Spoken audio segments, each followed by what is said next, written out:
B. Adab hidup bermasyarakat. Masyarakat terdiri atas banyak manusia. Manusia-manusia tersebut bergaul dan saling berhubungan dalam suatu tempat. Nah, jadi dalam bergaul antar manusia di masyarakat diperlukan akhlak yang baik dengan tujuan agar kehidupan bermasyarakat nyaman dan tentram. Yang dimaksud dengan akhlak yang baik ini seperti kita harus bertutur kata yang baik dan berbicara yang sopan kepada siapapun dan dimanapun kita berada. Selain itu, seorang muslim harus mempunyai akhlak yang baik, yaitu dengan cara meneladani sifat Nabi Muhammad SAW sebagai uswatun hasanah. Karena dengan akhlak yang baik, orang-orang di sekitar kita akan merasa nyaman dan tidak merasa terganggu. Akhlak hidup bermasyarakat yaitu sebagai berikut. Yang pertama, menghormati perbedaan. Setiap masyarakat pasti terdiri atas banyak manusia. Setiap manusia pasti memiliki pendapatnya masing-masing. Pasti tidak akan satu pemikiran. Maka dari itu akan selalu ada yang namanya perbedaan, baik dari perbedaan agama, perbedaan suku bangsa, perbedaan pendapat, dan lain sebagainya.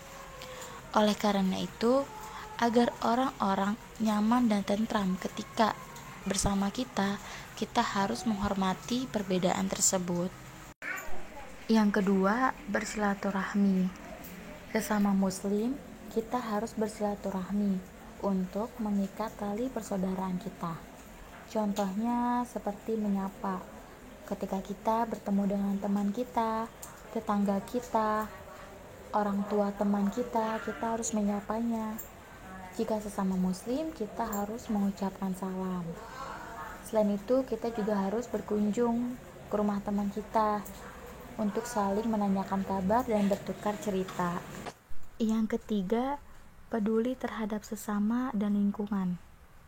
Sebagai muslim yang baik, bukanlah muslim yang setiap waktunya hanya beribadah, tetapi muslim yang baik adalah muslim yang bermanfaat bagi manusia di sekitarnya. Bagaimana sih cara menjadi orang yang bermanfaat bagi manusia? Yaitu kita harus peduli terhadap sesama. Kita harus berbagi jika kita mempunyai rezeki yang lebih. Lalu, bagaimana sih peduli dengan lingkungan? Nah, cara peduli dengan lingkungan yaitu kita harus membuang sampah pada tempatnya. Selain itu, menjadi muslim yang baik, kita juga harus tetap melaksanakan ibadah. Yang keempat, menghindari perilaku tercela. Misalnya seperti menzolimi orang lain. Menzolimi orang lain contohnya ketika kita dengan sengaja mendorong teman kita hingga jatuh. Itu disebut dengan zolim. Selain itu, perilaku tercela yaitu memfitnah. Memfitnah itu contohnya ketika teman kita kehilangan pulpen dan teman kita yang satu lagi berkata bahwa kitalah pelakunya yang telah mengambil pulpen dia, padahal kita sendiri tidak mengambil pulpennya. Maka itu jatuhnya memfitnah. Selanjutnya yang kelima, berkata yang baik atau diam. Dalam hidup bermasyarakat, lisan adalah suatu hal yang penting. Karena dengan lisan bisa mencerminkan kepribadian seseorang. Oleh karena itu, kita harus berbicara yang baik. Kita harus berbicara yang sopan. Tetapi jika kita marah atau kesal terhadap orang lain, kita lebih baik diam agar lisan kita tidak menyakiti perasaan mereka. Jadi anak-anak, Islam mengajarkan kita selaku umatnya untuk berakhlak mulia. Salah satunya yaitu dengan cara mencontoh sifat Nabi Muhammad SAW. Islam adalah agama yang rahmatan lil alamin, yaitu agama yang membawa rahmat bagi seluruh alam. Oleh karena itu, Sikap seorang muslim seharusnya membawa kebaikan bagi sekelilingnya.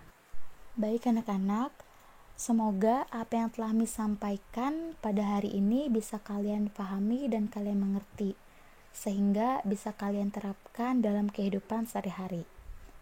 Untuk tugasnya, kalian buka halaman 87, kalian kerjakan yang bagian 2. Untuk tugasnya, jika sudah selesai, kalian kirim di Classroom. Terima kasih.